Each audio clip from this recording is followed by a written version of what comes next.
जय गुरुदेव। स्वागत है आप सबका आपके अपने चैनल 1008 खेचरी विशेषज्ञ में। खेचरी मुद्रा सीखना इंटरनेट के माध्यम से पूर्णतः असंभव है, पर यदि आप इसे सीखना चाहते हैं या फिर आपके मन में इसे लेकर कोई भी संशय या फिर प्रश्न है, तो आप स्वयं पूज्य गुरुवर से संपर्क कर सकते हैं। संपर्क के सभी माध्यम आपको नीचे डिस्क्रिप्शन बॉक्स में और साथ ही वीडियो में भी उपलब्ध हो जाएंगे।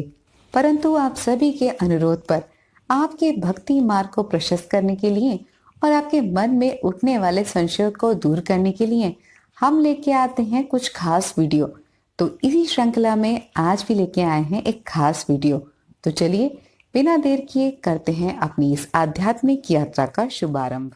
आप में से अधिकांश लोगों का ये मत होता है कि सच्चे गुरु सिर्फ हिमालय की कंदराओं में या फिर निर्जन स्थानों पर ही मिल सकते हैं, पर ऐसे स्थानों पर जाना हर किसी के लिए संभव तो नहीं होता है। तो अब क्या किया जाए? क्या ऐसी स्थिति में आपको सच्चे गुरु कभी नहीं प्राप्त हो सकते? अगर यही प्रश्न आपके मन में बार बार उठता है तो आज का वीडियो है खास आप ही के लिए। तो मेरी बात को ध्यान से सुनकर समझने की चेष्टा कीजिएगा। तो इसके लिए अब आवश्यक है कि आप सर्वप्रथम जाने कि गुरु का अर्थ क्या होता है। देखिए, गुरु दो अक्षरों से मिलकर बना होता है, गु धन रू। गु का मतलब होता है अंधकार और रू का मतलब होता है दूर करने वाला। जो भी व्यक्ति आपके जीवन को अंधकार से मुक्त करता है वही आपका गुरु कहलाता है। प्रत्येक व्यक्ति के जीवन में गुरु कई रूप में और कई चरणों में आते हैं। जैसे पहले नंबर पर आते हैं पथ प्रदर्शक गुरु, अर्थात वो व्यक्ति जो आपके जीवन में प्रत्यक्ष यानी कि डायरेक्ट रूप से आपको मार्गदर्शन देने का कार्य करते हैं। आपको ये बताते हैं कि ये करना चाहिए और ये नहीं करना चाहिए। ऐसा व्यक्ति आपके जीवन में कोई भी हो सकता है, माता पिता, भाई बहन, रिश्तेदार, दोस्त या पड़ोसी। इसके बाद दूसरे नंबर पे आता है शिक्षा गुरु, वो व्यक्ति जो आपको शिक्षा देने का, ज्ञान देने का कार्य करता है, अर्थात टीचर। फिर वो स्कूल कॉलेज का या फिर कोई दूसरा गुरु ही हो सकता है, जैसे कि नृत्य, कला, खेल इत्यादि किसी भी क्षेत्र में आपका गुरु हो सकता है।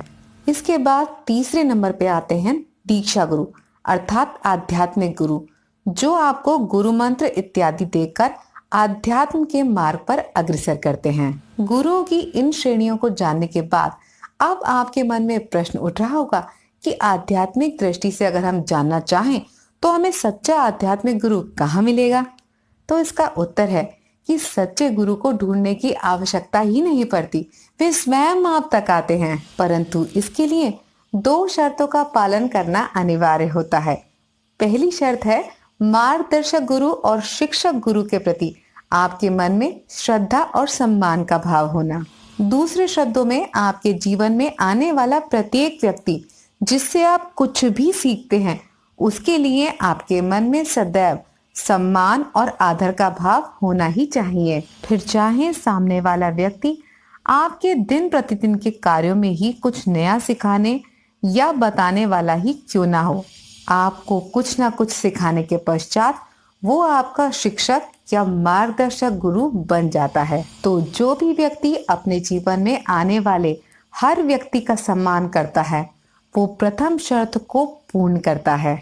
इसके पश्चात दूसरी अनिवार्य शर्त है ईश्वर के प्रति तीव्र अनुराग, अर्थात ईश्वर को प्राप्त करने की हृदय से तीव्र इच्छा। तो जब भी कोई व्यक्ति इन दोनों शर्तों पर खरा उतरता है तो ईश्वर स्वयं अपने प्रतिनिधि अर्थात सद्गुरु का चुनाव करके आपके जीवन में उन्हें पहुंचाने का कार्य करते हैं। स्मरण रखें कि गुरु और सद्गुरु में बहुत अंतर होता है। वैसे तो मैं इस विषय पर एक डिटेल्ड वीडियो आपके साथ शेयर कर चुकी हूँ। अगर आपके मन में इसे लेकर कोई संशय है तो डिस्क्रिप्शन बॉक्स चेक करके उस वीडियो को आप देख सकते हैं, ताकि आपका ये संशय दूर हो सके। फिलहाल आपसे इतना ही कहूंगी कि ईश्वर की कृपा से ही किसी भी व्यक्ति के जीवन में सद्गुरु का पदार्पण होता है, जिसके पश्चात जीवन में परिवर्तनों की श्रृंखला प्रारंभ हो जाती है और किसी भी व्यक्ति के नव सृजन का प्रारंभ होता है। घटनाओं का ये क्रम और वेग इतना तीव्र होता है कि पुराना कुछ भी शेष नहीं रहता।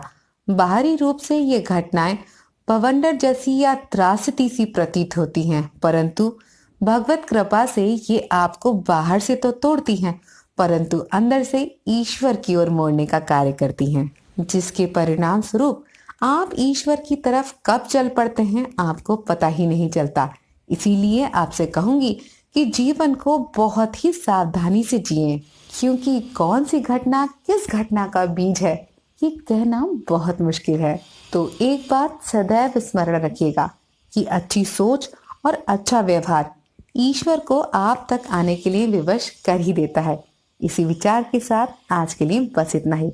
आशा करती हूँ मेरी बातें आप तक अवश्य पहुंची होंगी और आपके मन का संशय दूर हो गया होगा। चलते चलते इतना ही कहूंगी कि अच्छे कर्म करते रहिए और ईश्वर से प्रेम करना कभी मत छोड़ेगा। फिर मिलेंगे अगले वीडियो में, तब तक के लिए जय गुरुदेव, जय बद्री विशाल।